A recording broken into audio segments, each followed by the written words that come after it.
వేల ఓట్లు. నేను ఆ ప్రాంతానికి కొత్త అయినా కూడా దాదాపు నాకు ఎక్కువ రావటం జరిగింది. సో వాళ్ళందరికీ కూడా ధన్యవాదాలు. ఈరోజు ఎన్నికలు అయిపోయిన తర్వాత కొన్ని ప్రాంతాలలో, ముఖ్యంగా పల్నాడులో కూడా మా సామాజిక వర్గానికి సంబంధించి నేనే వస్తే నాకు ఓట్లు వేశారని కొన్ని ఊళ్ళల్లో కూడా దాడులు జరిగాయి. కొన్ని ఊళ్ళలో భయభ్రాంతులు కూడా కొన్ని జరగడం జరిగింది. వినుకొండ కానీ, సత్తెనపల్లి కానీ. అలాగే ఒక సోదరుడు ఆత్మహత్య కూడా చేసుకున్నాడు, ఒక ఉప సర్పంచ్ సత్తెనపల్లి. తప్పకుండా వాళ్ళందరినీ కూడా కలుస్తాం, వాళ్ళకి భరోసా ఇచ్చే కార్యక్రమం చేస్తాం. ఈరోజు వాళ్ళకి ప్రజలు మ్యాండేట్ ఇచ్చారు. తప్పకుండా వాళ్ళు చేసిన హామీలన్నీ కూడా మంచి చేయాలని మనస్ఫూర్తిగా, ప్రజలకి మంచి చేయాలని మనస్ఫూర్తిగా కూడా కోరుకుంటాం. వాళ్ళకి అన్ని రకాలుగా కూడా ఏదైతే వాళ్ళ కూటమికి ఇచ్చిన మ్యాండేటు, ప్రజలకు ఇచ్చిన హామీలు అన్నీ కూడా నెరవేర్చాలని కోరుకుంటాం. తప్పకుండా కూడా ప్రజాక్షేత్రంలో వాస్తవమే ప్రజలు మాకు పెద్ద ఎత్తున ఒక భారీ మ్యాండేట్ ఇచ్చారు. మా తప్పొప్పులు ఏదన్నా ఉన్నా కూడా తప్పకుండా సరిదిద్దుకుంటాం. ప్రజలకి నిరంతరం మళ్ళీ అందుబాటులో ఉండే కార్యక్రమాలు తొందరలో కూడా మళ్ళీ వాళ్ళకి కూడా కొంత అవకాశం ఇస్తాం. న్యూ గవర్నమెంట్ కాబట్టి తప్పకుండా కూడా తప్పులు చేస్తే ప్రజల పక్షాన్ని నిలబడతాం, మా కార్యకర్తల పక్షాన్ని నిలబడతాం. ఈ రోజుకి కూడా జగన్మోహన్ రెడ్డి గారు ఒంటరిగా పోటీ చేసినా కూడా 40% ఓట్ షేరు ఈరోజు జగన్మోహన్ రెడ్డి గారు సాధించుకోగలిగారు. సీట్లు రాకపోయినప్పుడు కూడా దాదాపు 40% ఓట్ షేర్తో ఈరోజు జగన్మోహన్ రెడ్డి గారు ఉన్నారు. మళ్ళీ బౌన్స్ బ్యాక్ అవుతాం, ప్రజల పక్షాన్ని నిలబడతామని చెప్పి తెలియజేస్తూ ఉన్నాం. కొంతమంది అనిల్ అజ్ఞాతంలోకి వెళ్ళిపోయాడు. ఎన్నికలైంది 4వ తారీఖున, 6-7 రోజులైంది. దీని లోపలికి అడిగి పారిపోతాం. నాకేమీ దాదాపు 2009 నుంచి 2019 దాకా దాదాపు ప్రతిపక్షమే. కేవలం 5 సంవత్సరాలే అధికారం. దాంట్లో కూడా చిట్ట చివరి 2 సంవత్సరాలు ఒక రకంగా స్థానికంగా నాకు అనేక ఇబ్బందులే పడ్డా. దానివల్ల దాదాపు 15 సంవత్సరాలు నా రాజకీయ జీవితంలో, 10 సంవత్సరాలు, ఇంకొక 5 సంవత్సరాలు ఉంటాం. దానివల్ల ఏదో ఇబ్బంది పడిపోయేది. తప్పకుండా ఏ దానికైనా కూడా ఏం చేసినా కూడా సిద్ధంగా కూడా ఉంటాం. రాజకీయాల్లోకి వచ్చిన తర్వాత ఏ నిర్ణయం తీసుకున్నా, ఏ దానికి చేసినా కూడా కట్టుబడి ఉంటేనే కదా రాజకీయాల్లోకి వస్తాం. నిజమే, మా వల్ల పొరపాట్లు, లేకపోతే మేము అధికారంలో ఉన్నప్పుడు కొన్ని మా రకరకాల వల్ల మేము ఓటమి చెందొచ్చుంటాం.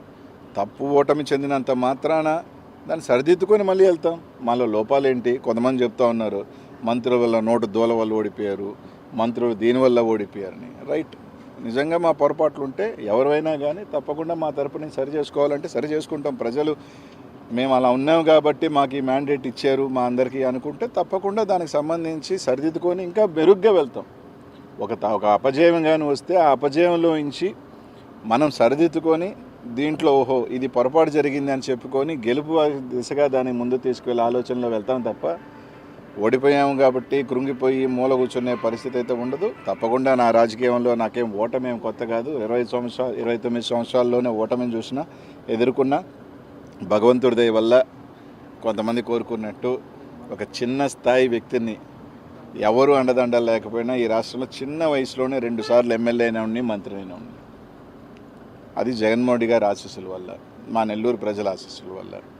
ఆయనతో వెంట ఉంటాం. ఆయనకు మంచి ఉన్నప్పుడు బాగున్నాం, ఆయన బాగా కష్టంలో ఉన్న ఆయన ప్రతిభ ఉన్నాం. బాగున్నప్పుడు మమ్మల్ని బాగా చూసుకున్నాడు. ఈరోజు ఆయన మళ్ళీ కూడా ఆయనతోనే ఉంటాం, ఆయనతోనే నడుస్తాం, కడదాకా కూడా ఆయనతో ప్రయాణం చేస్తాం. ఆయన కష్టాల్లో ఉంటాం, అన్నింటిలో ఉంటాం. మేము ప్రజల పక్షాన ఉంటాం. వాళ్ళు కానీ ఏదైతే హామీలు ఇచ్చారో లేకపోతే ఖచ్చితంగా నిలదీసే కార్యక్రమం కూడా చేస్తాం. కానీ దాంట్లో మాలో లోపాలని సరిదిద్దుకుంటాం. తప్పకుండా కొందరు చెప్పినట్టు మాలో ఏమైనా లోపాలు ఉన్నాయి, ఉంటేనే ఏదో ఒక చిన్న ఉంటే తప్పకుండా సరిదిద్దుకొని ఇంకా మెరుగ్గా వచ్చే కార్యక్రమం చేస్తాం. దాడులు దయచేసి ఈరోజు వాళ్ళకి మ్యాండేట్ ఇచ్చారు. ఈరోజు ఆ రోజులని చూస్తున్నాం. పల్నాడులో ఏ విధంగా దాడులు చేస్తున్నారు, ఏ విధంగా ఊర్ల మీద పడి చేస్తున్నారు. వాళ్ళు ఆలోచన చేసుకోవాలి. వాళ్ళే చెప్పారు మేము దాడులు చేసాం కాబట్టి మేము అధికారం కోల్పోయాము రకరకాలండి. ఇప్పుడు వాళ్ళు చేస్తున్నారు. వాళ్ళ భాష తీరు మార్చుకోకపోతే వాళ్ళు కూడా 2029లో తప్పకుండా కూడా కూర్చుంటారు. అదేం ఇబ్బంది ఏం లేదు. మా భాషలు బాగాలేను అన్నప్పుడు, మమ్మల్ని అన్నప్పుడు వాళ్ళు ఈరోజు మాట్లాడే భాషలు కూడా తప్పకుండా ఉంటాయి. కాబట్టి తప్పకుండా ఎవరు యాడికి ఏమి వెళ్ళిపోం. ఖచ్చితంగా వాళ్ళు కూడా ఓడిపోయినప్పుడు కొన్ని నెలల తరబడో సంవత్సరాల తరబడో వాళ్ళు కూడా ఇళ్లలోనే ఉన్నారు. అవకాశాలు ఇచ్చారు ప్రభుత్వాలకు కూడా. ఈరోజు కూడా ఖచ్చితంగా ఈరోజు అయిందే 4వ తారీఖు ఎన్నికైపోయింది. ఎన్నికైపోగానే వచ్చి రోడ్ల మీద పడవం కదా. వచ్చిన తర్వాత ఆ ప్రభుత్వానికి టైం ఇస్తాం, వెచ్చి ఉంటాం. అంతమించి ఇంకేం లేదు.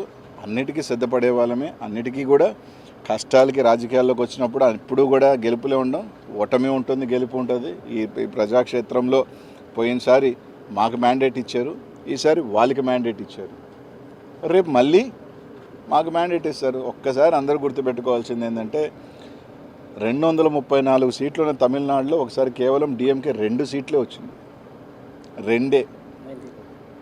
తర్వాత ఎన్నికల్లో మళ్ళీ గవర్నమెంట్ 4 సార్లు డిఎంకే రాజకీయ జీవితంలో డిపాజిట్స్ కోల్పోయింది, 4 టైమ్స్, ప్రతిసారి గెలిచింది. కాబట్టి 2019లో మేము గెలిచినప్పుడు తెలుగుదేశం పని అయిపోయింది అన్నారు, ఇప్పుడు మా పని అయిపోయింది అది అంటున్నారు. సరే 2029కి ఏ విధంగా బౌన్స్ బ్యాక్ అవ్వాలి, ఏ విధంగా ప్రజలకు అండ ఉండాలి అంతా కూడా రచిస్తారు. ముఖ్యమంత్రి మా జగనన్న తప్పకుండా బౌన్స్ బ్యాక్ అవుతాం, తప్పకుండా వస్తామని చెప్పి తెలియజేస్తాం. ఎన్నికల ముందు అనిల్ అనేక ఛాలెంజ్ చేశారు, వాటి సంగతి ఏంటంటే టీడీపీలు అడుగుతున్నారు.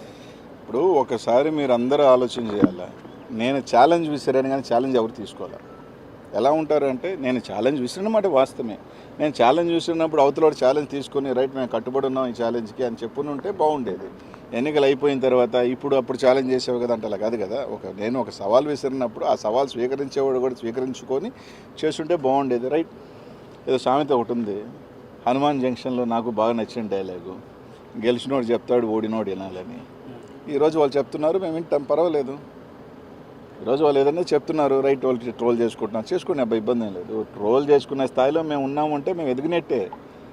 We are in public, good publicity or bad publicity is a publicity. నియోజకవర్గాల మార్పులు ఓటమిలో ఎంతవరకు ఫ్యాక్టర్కి పనిచేయండి?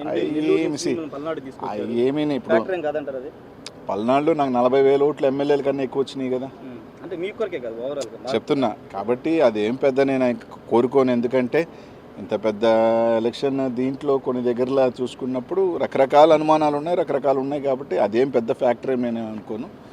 వేరియస్ రీజన్స్ అన్వేషిస్తూ ఉన్నారు, కొన్ని మాకు తెలుసుకోని కారణాలు, మా నాయకులు కూడా కారణాలు ఎందుకు పోయినాయి, రకరకాల కారణాలని వాళ్ళు అన్వేషిస్తున్నారు, మేము అన్వేషిస్తున్నాం. తప్పకుండా దాన్ని అంతా కూడా ఓవర్ హెడ్ చేసుకొని వాళ్ళు ఇచ్చిన హామీలు కానీ రకరకాలు కానీ ఖచ్చితంగా నిలబడి వాళ్ళు చెప్పిన హామీలు ఉన్నాయి కదా, అవి కూడా ప్రజలకు చేయాలా, చేయకపోతే తప్పకుండా ప్రజాపక్షాన్ని నిలబడతాం.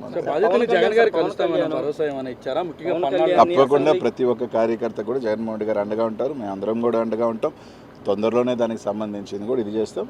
తప్పకుండానే అందరం కూడా ఎప్పుడు కూడా ఏ గవర్నమెంట్కైనా కూడా కొంత టైం అనేది ఇస్తారు, ఎవరైనా కూడా ఒక 6 months 1 year దేనికైనా కూడా ఒక స్టార్టింగ్ పీరియడ్ ఉంటుంది, వేచి ఉంటాం. తప్పకుండా వాచ్ చేస్తాం, చూస్తాం, మంచి చేస్తే తప్పకుండా మంచి చేయాలని కోరుకుంటాం. పవన్ కళ్యాణ్ అసెంబ్లీకి గేట్ కూడా తాకనివ్వని నేను అనలేదే, అసెంబ్లీకి పంపించిన అసెంబ్లీకి వెళ్ళడం చెప్పారు. నేను అనలేదే, జనసేన కార్యకర్తలు పెద్ద ఎత్తున మీ మీద ట్రోల్ చేస్తున్నారు. నేను అనలేదు ప్రమాణ స్వీకారం చేసి. తప్పకుండా నేను చెప్పేది ఏంటంటే పవన్ కళ్యాణ్ గేట్ దాటలేదు ఫస్ట్ ఆఫ్ ఆల్ నేను అనలేదు. ఫస్ట్ ఆఫ్ ఆల్ అది నేను అనలేదు, పక్కన పెట్టుకోండి. రైట్, ఇదే పవన్ కళ్యాణ్ గారు గతంలో ఓడిపోయారు, ఇప్పుడు గెలిచారు, అంతే. దాంట్లో ఏముంది, రేపు అనేది మళ్ళీ ఉంటుంది కదా రాజకీయాల్లో it is a cycle. Congress party 10 years ఉంది, 15 years లేదు. చంద్రబాబు నాయుడు గారు కూడా 4 సార్లు ఓడిపోయారు, మళ్ళీ వచ్చారు కదా. అలా అని రేపు రాలేని ఎలా అనుకుంటాం? సరే, ఎవరు అనుకోవటం వాళ్ళు